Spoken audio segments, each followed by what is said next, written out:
నమస్కారం NS news కి స్వాగతం నా పేరు ఉషా ముందుగా ముఖ్యాంశాలు కడప జిల్లా కొండాపురం మండలం సుగుమంచిపల్లె గ్రామంలో మొహరం వేడుకలు చాలా ఘనంగా నిర్వహించారు। ఈ వేడుకల్లో గ్రామ ప్రజలు పెద్ద సంఖ్యలో పాల్గొన్నారు।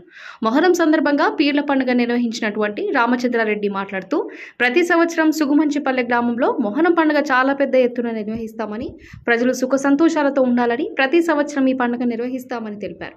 సహకరించిన సుగుమంచిపల్లె గ్రామ ప్రజలకు కృతజ్ఞతలు తెలిపారు।